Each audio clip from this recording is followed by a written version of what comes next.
This is one of the best video that Magnus Oraka has ever done. This is very, very sensitive information that if Nigeria must work, that the Igbos must be included and put in the place of power.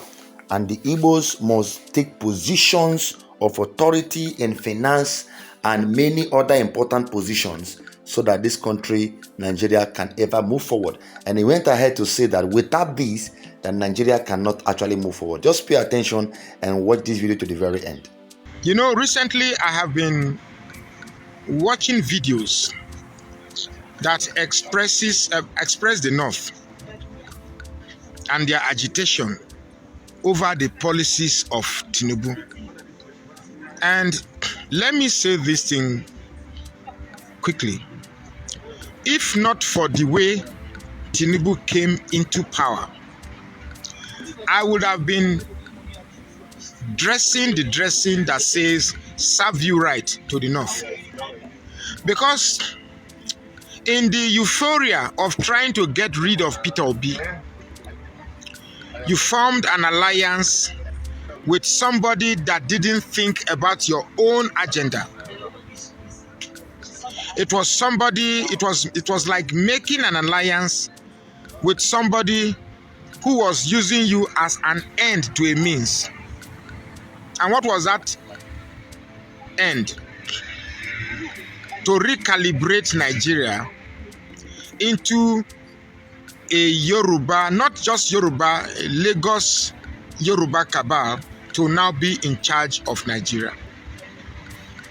Of course, I should be angry when I begin to see EFCC, Yoruba, police, Yoruba, army, Yoruba, Yoruba, every Yoruba, Yoruba.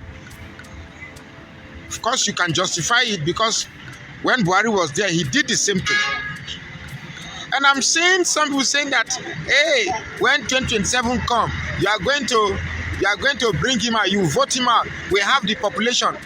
That idea that you think you have the population is one of the greatest delusions that the North carries. And you know, when you get to a point that you believe in a lie you tell yourself, then there's no cure for such type of delusion. So long as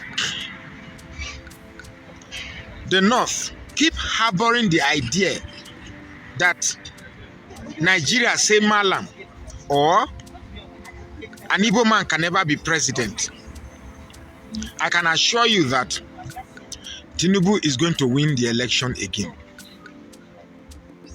You should have known by now that the Yoruba man does not worship money.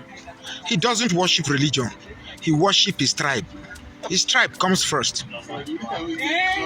Unlike you, the North, where your religion comes first. I'm sorry I have to be making this video in a noisy environment. Sometimes the ideas come and I have to make the videos as it comes. So it's a pity. I actually feel pity for the core North right now. Because the votes that you think you have in the core North is not going to sustain it. I've seen some young youths in the North already campaigning for Major Mustafa Hamza Atiku. Look, it's not going to work. Whatever you do and you don't factor the Southeast and South inside, we may have our differences with the Southeast. But hey, at the end of the day, the Southeast still remains our brothers. And we cannot be foolish enough to say that because we want to nail the Southeast, we nail ourselves together. No, it's not going to be that easy. I honestly think that the only way Tinubu can be taken out, it's not just about coalition. And it is not just about collaboration. It's about forgiveness and reconciliation, particularly with the Igbos. If you think any Igbo man will come out to the polling unit and vote for a non-Igbo man after showing them what you did to their brother who won an election that was clean and clear, then one is safe to say that not only have you undermined the Igbos, you have also taken them as fools and idiots. I strongly believe that it is time we ended the bias we have against the Southeast. Do I think the Southeast don't have their excesses? Of course they do. I have a lot of them that come to my threads and annoy me. But then again, such characterization can be traced down to almost every tribe. So it would be wrong of us to stereotype one tribe while justifying our own excesses as well. If indeed Nigeria is one and the unity of Nigeria is sacrosanct, then unity must be defined by inclusivity, by inclusiveness. I want a situation where if truly we have fought a civil war and indeed there was no victor, no vanquished, then it is time we allowed an Igbo man to become president to prove that truly Nigeria is one.